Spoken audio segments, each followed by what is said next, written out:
He's repeating Back in the line. exact same line. Let's do this again. Let's dance. And I don't think Garry will do already this. figured out an antidote to this incredible c5 pawn sacrifice that Wesley essayed earlier in the day? Well, it doesn't look as though he has, because he's hesitating right now as Wesley has repeated the exact same line.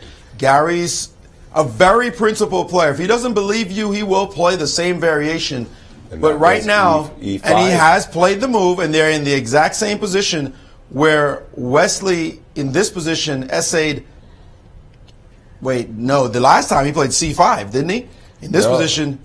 Yeah, he played h3, bishop d7, c5. h3, bishop, right, that's correct. Now he's played a different move, allowing knight to f6, and now they're in the King's Indian proper, except that bishop sitting on g4 and the white knight on d2 are the misplaced. Two key changes in the position.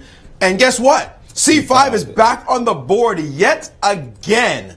This c5 move is thematic as far as Wesley So is concerned, and he's opened up the c line very quickly without any tempo losses, chasing the bishop now at h3 and pushing Garry backwards. And where's that bishop going to go?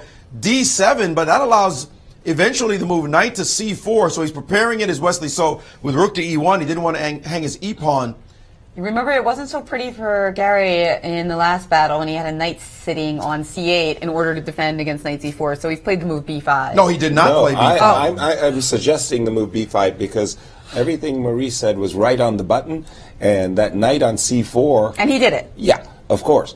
The knight on c4 is going to be so powerful that you just stop it. You just have to stop it. That's all it comes down to. And Wesley just played the move bishop e1. Principal idea in the position Bishop f1. Bishop f1. Principal idea in the position for black is to get in the move f5. But Garry, recognizing that his knight on e7 doesn't have a future, has played knight c8 in order to come to b6. And look at this, Wesley playing beautiful. Both players anticipating the plans of one another. Wesley's played b3 so that when that knight comes to b6, it doesn't have either c4 or a4 as an outpost. Also, you have to look out for bishop a3 now, another way to target the pawn on d6. Exactly. By the way, in the other game, Nakamura has gotten a bit of an edge with the black pieces. If he wins the game, he's virtually guaranteed winning the tournament, although mathematically it still would be up for grabs. But very rich position here, very complex position. When we do this next time, we're going to have to stagger these games instead of doing them simultaneously, because we want to see both games, of course. They're fantastic. They're just games. incredible to watch all these games. Of course, it would take longer for the broadcast, but I think that the fans would forgive us with such thrilling games going on at the same time. I couldn't agree with you more, Maurice. Each game should be showcased. These players are just phenomenal, and they're giving us a fantastic treat. And they should be showcased. So that game, still, all to play for. I see 3 results as possible.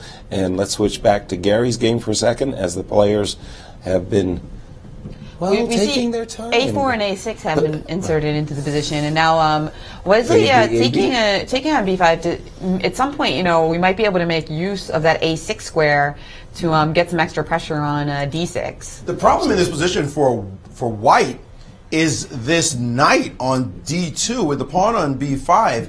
The knight doesn't seem to have a natural square. It's going to have to go back to b1 and find the c3 square. But at the moment, his center is just suddenly under attack with this move f5 by Kasparov. And so this knight sitting on d2 is a passive square, so he's going to be busy doing other things. He's just playing the move rook to a6. Tying knights down. And it'd be really sweet if we could play knight g5 and hop into e6. Unfortunately, that square, it's not accessible, so we can't really do anything with either of our knights here. So white's position looking powerful except for the knight position. Agreed. And this rook on a6 is really bothersome. You'd really love to play the move rook b6 here, but you don't want to walk into bishop b4 to a5, which would pin the rook and win an exchange.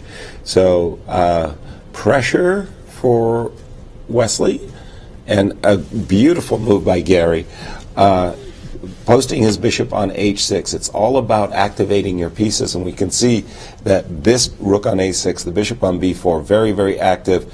Bishop on g7 wasn't doing much, now has a better diagonal. And now we see an exchange on f5, and Garry has taken with the bishop on that square. Oh, with the bishop. Unexpected. I don't Indeed, like that at all. Because of the e4 square, right? Absolutely. Maurice has been talking about what is that knight on d2 going to do? Well, if you recapture with the bishop, and there he Wesley's goes. lashed out with g4, and now he's going to be ready to play the knight into e4 next. A beautiful move by Wesley. I really like how, Wesley is playing great game. And you see a little shaken as Garry brings his bishop back to d7, perhaps not regretting not capturing with the pawn. He had to. Because now there's three pieces. He had to capture with the pawn because there was a tactic in the position with the rook on a6 attacking the bishop all the way across the board on h6. Oh. There was a sacrifice on in e5, that moment. right? There's knight on takes e5. e5. There was knight takes e5. So he actually tactically slept on that one with his bishop on the h6 square, and that is why he took back with the bishop instead of with the pawn, and is now strategically worse. Absolutely.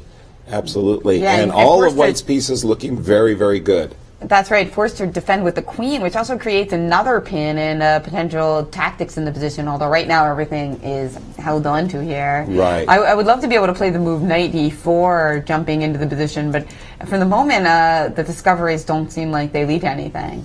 And in the other game, Hikaru is owning. Well, he just played rook takes d7, and now an opposite color bishop position where he is hoping that he has a drawing hand. But wait a minute, bishop d2. What is up with bishop? There's bishop d2, but we have rook e7 here. So if he also has rook e2, just attacking the bishop, and there it is. E2, yeah. And now he's gotten a pawn back, but he's down one on the board, and he's got a d pawn he's got to deal with. d6 to f3. Garry barely holding on and playing for his life here. So now what do you do after rook c7? He's going to have to drop. He's going to have to go into full passive mode, I'm afraid. And he's played your move, rook c7, Jen. I think he's going to have to play rook on f3 back to f8. Oh, he's played b4. b4, and now completely ignoring the d pawn because he's got a b pawn himself. That's right. So now if we play instead king g2, it looks like Wesley just played king g2. At some point he's maybe going to play f4 to create another bas pawn. No, but this is good defense by black. There's no way to crash through, and the b pawn's on the board. So there's just Kasparov has understood White cannot crash through. This is the key. Rook e2 trying to double rooks on the 7th there, and you notice that if you play b3 and we play rook e7 and you play b2, we actually just have mate in 2, right? Exactly. Mate in but 3. it's not mate. Rook f6 will control the position of course, later. It's not forced, so he can go for it, Kasparov, but he has to make a calculation really fast and realize that he is defending with rook to f6 at the right moment. He should just chase with his b pawn, and instead he's going after the d pawn. So he just played rook to d8, and we see rook e6. Yeah, the Indians did not like Garry's defense at all. Now he's just down material, but his b pawn is a counterplay. And does Wesley? What is Wesley's idea now? So he snapped up a pawn. He always has this draw in hand. Perpetual check in hand. Yes. But he has a big edge on the clock. He's not going to try to perpet this position. No way. Well, he has to find some way to stop the b pawn. But I don't. But he can stop the b pawn. Can't he put a rook on b7 at some point and make it? No, he can play rook c1, b2, rook b1. But in that case, he should have his rook. He should play rook back to h6. You're asking him to go passive. He can't go. He doesn't have time for rook g7, b2, rook b7 because we can just queen in that position. Right, and but then, I'm saying rook h6, king g8, and then go passive with this rook. He's got 3 pawns versus 1. Right. Yeah. That's his But why can't he? Why can't he put his? I don't understand why he can't put his rook. Why can't he put his rook to h7 and when the pawn? Because then you after rook b7 we can just queen. No, what happens on rook h7 rook right h7, now? b2. b2. And there is no mating idea with.